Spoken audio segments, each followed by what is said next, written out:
महानगरपालिकेच्या निवडणुका महानगरपालिकेच्या ज्या निवडणुका लागल्या आहेत त्याच्यामध्ये एका बाजूला एक खूप दुःखदायक चित्र असं दिसतंय की 60 पेक्षा जास्त ठिकाणी बिनविरोध हे भाजपचे नगरसेवक निवडून आले।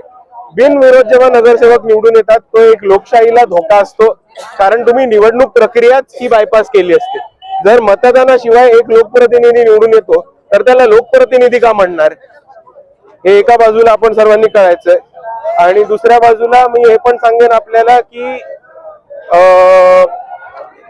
जेव्हा लोकप्रतिनिधी हा विदाउट इलेक्शन निवडून येतो तेव्हा ते डेमोक्रेसी, लोकशाही, संविधान याला एका धोक्याचा आपण सिग्नल समजूया। आणि त्याचबरोबर माझं भाजपला ओपन चॅलेंज आहे आणि या इलेक्शन कमिशनला सुद्धा सांगणे की जिकडे बिनविरोध भाजपचं घोषित केलंय तिकडे इलेक्शन तरी घेऊन दाखवायची असती। सगळे विरोधी पक्ष एकत्र येऊन नोटा चालवून भाजपला पराभव करण्याची आमच्या सगळ्यांमध्ये सहज ताकद आहे, पण हा ऑप्शन नोटाचा का नाही दिला?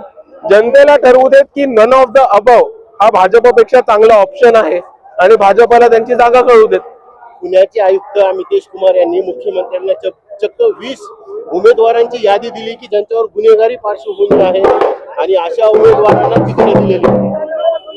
काय काय काय पुण्याचे पोलीस आयुक्त जे आहेत त्यांनी पुण्यातल्या 20 उमेदवारांची यादी दिलेली आहे मुख्यमंत्र्यांना, ज्यांच्यावर गुन्हेगारी प्रवृत्तीचे हे लोक आहेत आणि यांना उमेदवारी या पक्षांनी दिलेली आहे।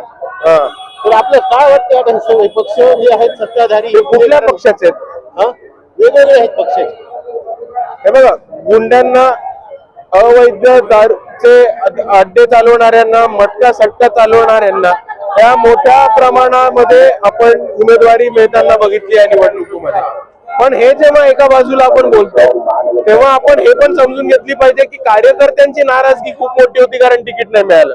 आता जर आपण ह्या दोन गोष्टी एकत्र बघितल्या तर आपल्याला हे कळेल की कार्यकर्त्यांना जे तिकीट मिळायला पाहिजे होती, प्रस्थापित पक्षांनी कार्यकर्त्यांची तिकीट कापून गुंड्यांना, गुन्हेगारांना, मटका सट्ट्याचे अड्डे चालू करणाऱ्यांना आणि पैसेवाल्यांना तिकीट दिले।